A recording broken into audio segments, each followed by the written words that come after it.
Hello नमस्कार, स्वागत है आपका फिर से मेरे चैनल पर। जैसा कि आपको पता है, हम यहाँ पे सामान्य अध्ययन के महत्वपूर्ण प्रश्नों को हल कर रहे हैं। उम्मीद करती हूँ कि ये प्रश्न आपको पसंद आ रहे होंगे। तो चलिए शुरू करते हैं। आज का जो हमारा पहला प्रश्न है, त्रिपिटक धर्म ग्रंथ है, तो हमें बताना है कि जो त्रिपिटक धर्म ग्रंथ है वो किससे संबंधित है। तो इसका जो यहाँ पे राइट आंसर है वो है बौद्ध धर्म का। ठीक है, बौद्ध धर्म से संबंधित है यहाँ पे क्या, त्रिपिटक। अब बात आती है कि जो त्रिपिटक है इसका जो अर्थ होता है वो क्या होता है, वो होता है ज्ञान से भरी टोकरी। ठीक है, त्रिपिटक का अर्थ होता है ज्ञान से भरी टोकरी। ज्ञान से भरी टोकरी यहाँ पे क्या होता है, इसका अर्थ होता है। और जो त्रिपिटक है जिसकी यहाँ पे रचना की गई है, ये की गई है किसमें, पाली भाषा में। आपको ये भी याद रखना है, जो त्रिपिटक है इनकी रचना किसमें की गई है, ये की गई है कि पाली भाषा में यहाँ पे की गई है। ठीक है, अब बात आती है कि जो बौद्ध धर्म है इसमें त्रिपिटकों की संख्या कितनी है। तो बौद्ध धर्म में त्रिपिटकों की जो संख्या है यहाँ पे वो कितनी है, 3। ठीक है, पहला जो त्रिपिटक है वो है इसमें विनय पिटक। ठीक है, पहला जो त्रिपिटक है वो है विनय पिटक। ठीक है, और जो दूसरा त्रिपिटक है वो है क्या, सुत्त पिटक। ठीक है, दूसरा त्रिपिटक है यहाँ पे सुत्त पिटक। और तीसरा जो है वो है अभिधम्म पिटक। ठीक है, तीसरा है अभिधम्म पिटक। ये तीनों के तीनों यहाँ पे बौद्ध धर्म के क्या है, त्रिपिटक हैं। अब बात आती है कि इन तीनों में क्या है। तो जो विनय पिटक है इसमें क्या है, संघ में प्रवेश के नियम। ठीक है, तो विनय पिटक में क्या है, संघ में प्रवेश के नियम है। दूसरा है यहाँ पे सुत्त पिटक, जिसमें क्या है, बुद्ध के उपदेशों का संग्रह। ठीक है, आपको याद रखना है कि सुत्त पिटक में क्या है, बुद्ध के उपदेशों का संग्रह है। और इस सुत्त पिटक की जो रचना करी है वो करी है गौतम बुद्ध के जो प्रिय शिष्य थे आनंद ने। ठीक है, आनंद के द्वारा यहाँ पे इसकी क्या की रचना की गई है। और तीसरा है यहाँ पे अभिधम्म पिटक। ठीक है, जिसमें यहाँ पे क्या है, दार्शनिक सिद्धांत। ठीक है, जिसमें अभिधम्म पिटक में क्या है, दार्शनिक सिद्धांत है। तो आपको यहाँ पे याद रखना है। तो विनय पिटक, सुत्त पिटक और अभिधम्म पिटक, ये बौद्ध धर्म के क्या है, 3 त्रिपिटक हैं। आपको याद रखना है। ठीक है, अगला जो प्रश्न है यहाँ पे कि कौटिल्य के अर्थशास्त्र में किस पहलू पर प्रकाश डाला गया है। तो कौटिल्य की जो अर्थशास्त्र है इसमें किस पहलू पर प्रकाश डाला गया है। तो ये प्रकाश डाला है राजनीतिक नीतियाँ पे। ठीक है, अब बात आती है कि जो कौटिल्य की अर्थशास्त्र है इसमें किसकी जानकारी है। तो इसमें जो मौर्यकालीन, ठीक है, मौर्य के प्रशासन की जानकारी है। ठीक है, मौर्यों के प्रशासन, सिंपल है, मौर्यों के प्रशासन की जानकारी हमें किससे मिलती है, ये मिलती है कौटिल्य की अर्थशास्त्र से मिलती है। तो मेरे लिए आपको याद रखना है कि जो अर्थशास्त्र है ये इकोनॉमिक्स की ना होके ये किसकी है, राजनीतिक जीवन की है, राजनीतिक नीति की यहाँ पे। ठीक है, आपको याद रखना है। अब जो यहाँ पे कौटिल्य की अर्थशास्त्र है इसमें क्या है, इसमें जो है 15, ठीक है, 15 क्या है, अधिकरण है, यानी 15 पाठ है। तो कितने अधिकरण है, 15 अधिकरण है। और 180 इसमें क्या है, प्रकरण यानी कि चैप्टर है।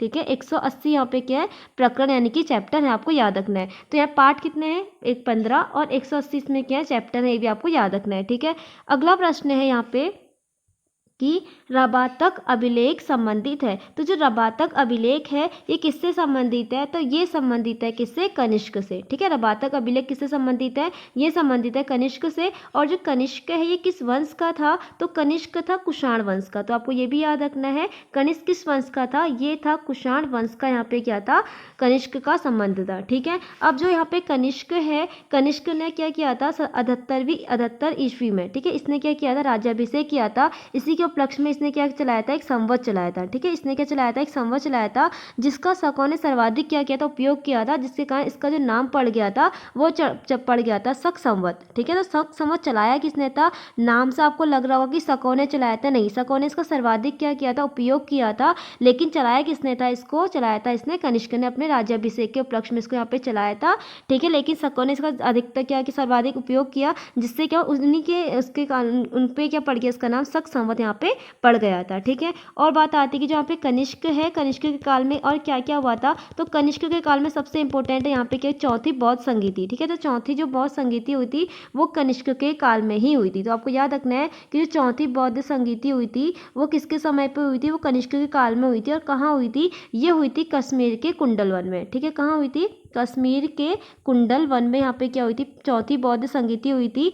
ठीक है, और इसी बौद्ध संगीति में क्या हुआ था, जो भी बाद में जो बौद्ध धर्म होता है ये दो भागों में बढ़ जाता है, किसमें, महायान और हीनयान। ठीक है, महायान और हीनयान में यहाँ पे बौद्ध धर्म का विभाजन हो जाता है, जिसमें जो कनिष्क होता है ये किस शाखा को मानता है, ये मानता है महायान शाखा को। ठीक है, अगर कभी आपसे पूछे कि कनिष्क बौद्ध धर्म की किस शाखा को मानता था या किसका अनुयायी था, तो ये किसका था, महायान शाखा को यहाँ पे ये मानता था। ठीक है, और जो कनिष्क है, कनिष्क का संबंध यहाँ पे रेशम मार्ग से भी है, क्योंकि इसने रेशम मार्ग पे क्या करा था, कब्जा कर लिया था। तो कभी आपसे पूछे कि किसका संबंध यहाँ पे रेशम मार्ग से भी है, तो आपको ये भी याद रखना है इसका जो संबंध था वो रेशम मार्ग से भी इसका यहाँ पे संबंध है, क्योंकि रेशम मार्ग पे क्या करता है, यहाँ पे कब्जा करता है। तो आपको कनिष्क के बारे में इतनी सारी चीजें यहाँ पे याद रखनी है। ठीक है, अगला प्रश्न है यहाँ पे, गीत गोविंद की रचनाकार जयदेव किसकी सभा को अलंकृत करते थे। तो जो गीत गोविंद के रचनाकार है यहाँ पे जयदेव। ठीक है, पहले तो आपको ये याद रखना है कि गीत गोविंद के रचनाकार कौन है, जयदेव, और ये किसकी सभा को अलंकृत करते थे,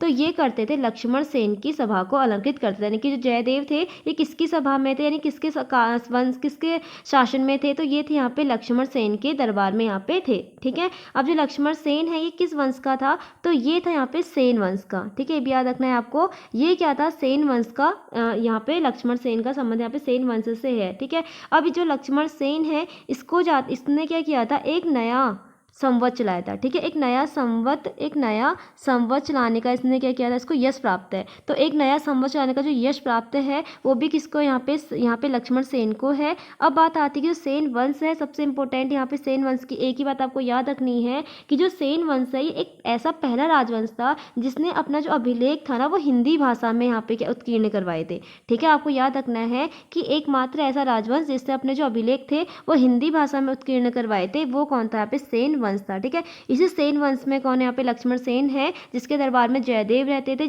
जयदेव जिसने यहाँ पे गीत गोविंद की रचना करी थी। ठीक है, ये आपको याद रखना है। अगला प्रश्न है यहाँ पे, किसने मुगल साम्राज्य की राजधानी को आगरा से दिल्ली स्थानांतरित किया।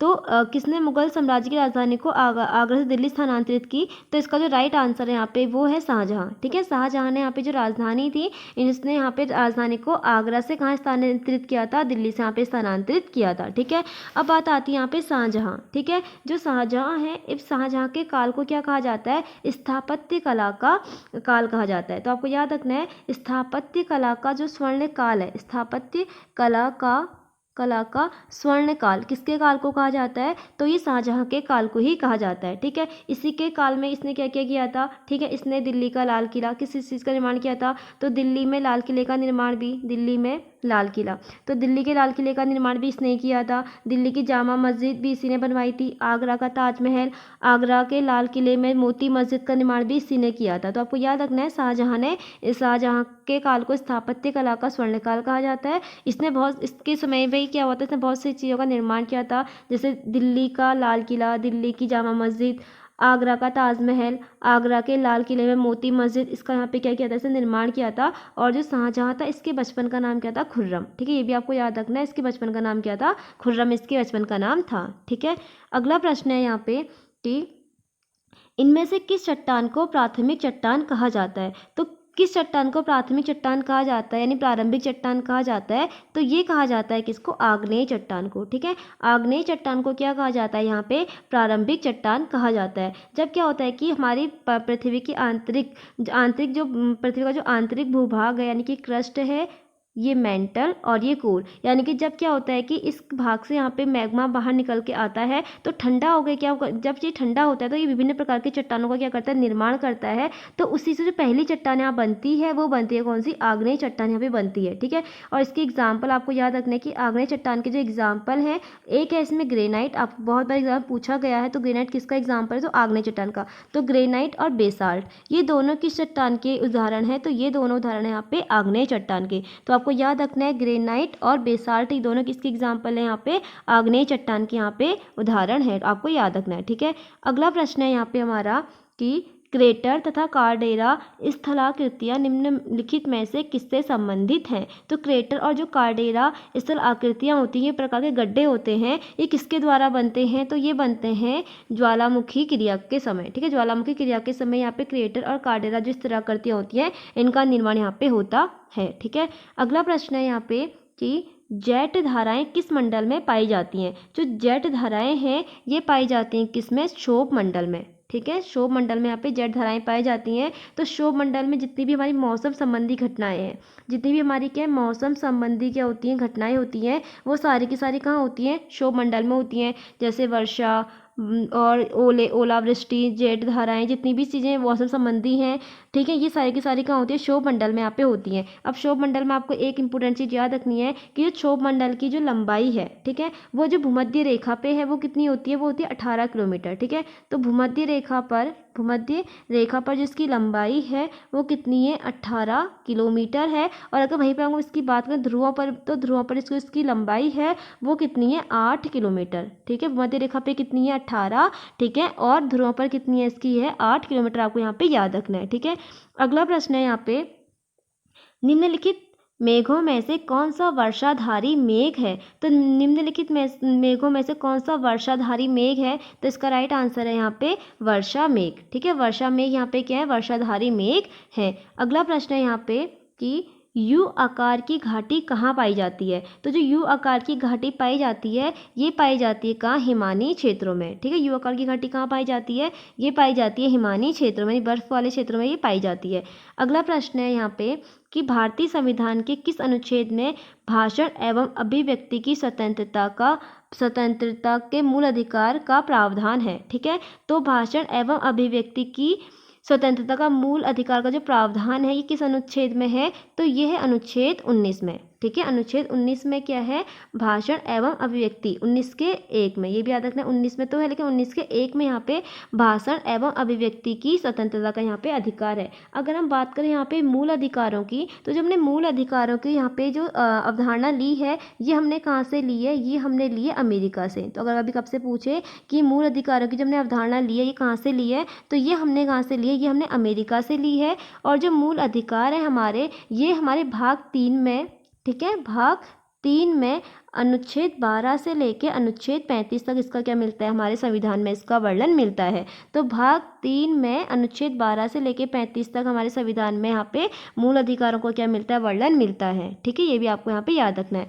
अगला है यहाँ पे कि किस संशोधन के द्वारा संपत्ति का अधिकार समाप्त किया गया है? तो किस संशोधन के द्वारा संपत्ति का अधिकार यहाँ पे समाप्त किया गया है? तो ये किया गया था 44वां संविधान संशोधन 1978 के तहत। ठीक है, 44वां संविधान संशोधन 1978 के तहत इसको समाप्त करके, ये पहले क्या था? एक मूल अधिकार था। ठीक है, इसको समाप्त करके इसको 300 के ए में क्या, अनुच्छेद 300 के ए में डाल के इसे क्या बना दिया? एक कानूनी अधिकार बना दिया गया है। ठीक है, तो आपको याद रखना है पहले क्या था? एक मूल अधिकार था, लेकिन बाद में जब 44वां संविधान संशोधन किया गया 1978 में, तो इसको अनुच्छेद 300 के ए में डाल के इसे क्या बना दिया? एक कानूनी अधिकार यहाँ पे बना दिया गया है। आपको याद रखना है। ठीक है, अगला प्रश्न है यहाँ पे, समान कार्य के लिए समान वेतन भारत के संविधान में सुनिश्चित किया गया एक क्या है? बताना है आपको। यहाँ पे किया गया एक क्या है? मौलिक अधिकार है, राज्य के नीति निर्देशक सिद्धांतों का अंग है, मौलिक कर्तव्य है,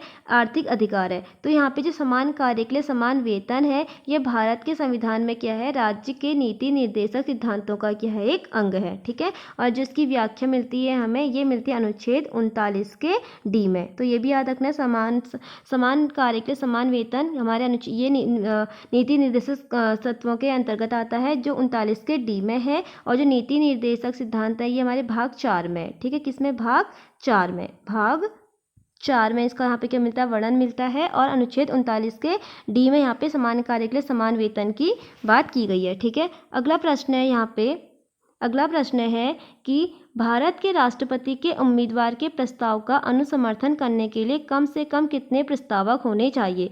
तो भारत के राष्ट्रपति के उम्मीदवार के प्रस्ताव का अनुसमर्थन करने के लिए तो कम से कम कितने यहाँ पे प्रस्तावक होने चाहिए? तो इसका राइट आंसर है यहाँ पे 50। तो 50 प्रस्तावक और 50 के ऊंचे अनुमोदक यहाँ पे होने चाहिए राष्ट्रपति के यहाँ पे उम्मीदवार के लिए। आपको याद रखना है। ठीक है, अगला प्रश्न है यहाँ पे अनुच्छेद 108 के अंतर्गत लोकसभा और राज्यसभा की संयुक्त बैठक आहूत की जाती है। तो अनुच्छेद 108 के तहत लोकसभा और राज्यसभा की संयुक्त बैठक जो बुलाई जाती है, ये किसके द्वारा बुलाई जाती है? तो ये बुलाई जाती है राष्ट्रपति के द्वारा। ठीक है, राष्ट्रपति के द्वारा यहाँ पे संयुक्त बैठक बुलाई जाती है, लेकिन जिसकी अध्यक्षता जो की जाती है यहाँ पे, वो की जाती है लोकसभा के अध्यक्ष के द्वारा। इसकी क्या की जाती है? अध्यक्षता की जाती है। दोनों अलग अलग यहाँ पे तथ्य हैं, आपको दोनों याद रखना है कि बुलाते कौन है? राष्ट्रपति जी बुलाते हैं, लेकिन जो इसकी अध्यक्षता की जाती है वो लोकसभा के अध्यक्ष के द्वारा यहाँ पे अध्यक्षता की जाती है। अब बात आती है कि यहाँ पे जो संयुक्त बैठक है ये बुलाई क्यों जाती है? जब क्या होता है, लोकसभा और राज्यसभा, ठीक है, लोकसभा और राज्यसभा में क्या हो जाता है, किसी विधेयक को लेकर अगर गतिरोध उत्पन्न हो जाता है तो इस केस में जो राष्ट्रपति जी हैं वो क्या करते हैं, यहाँ पे अनुच्छेद 108 के तहत यहाँ पे संयुक्त बैठक को बुलाते हैं। ठीक है, तो अब तक जो है भारत में 3 बार ऐसा हुआ है कि संयुक्त बैठक बुलाई गई है। तो अब तक कितनी बार यहाँ पे संयुक्त बैठक बुलाई गई है? ये बुलाई गई है 3 बार। तो पहली बार जो बुलाई गई थी, ये बुलाई गई थी 1961 में। उसके बाद ये बुलाई गई है कब? 1978 में। और अंतिम बार बुलाई गई थी 2002 में। ठीक है, अब जो 1961 में बुलाई गई थी ये था दहेज निषेध विधेयक संबंधी। ठीक है, दहेज निषेध विधेयक से संबंधित था। और जो 1978 था ये था बैंकिंग सेवा आयोग विधेयक। ठीक है, ये किससे संबंधित था? बैंकिंग सेवा आयोग से संबंधित था। और जो 2002 में बुलाई गई थी ये किससे संबंधित था? ये था आतंकवाद निरोधक विधेयक से यहाँ पे संबंधित था। ठीक है, आपको याद रखना है। तो ये थे आज के हमारे 15 महत्वपूर्ण प्रश्न। उम्मीद करती हूँ कि ये प्रश्न आपको पसंद आए होंगे। तो कल फिर मिलते हैं एक नई वीडियो में, तब तक के लिए धन्यवाद।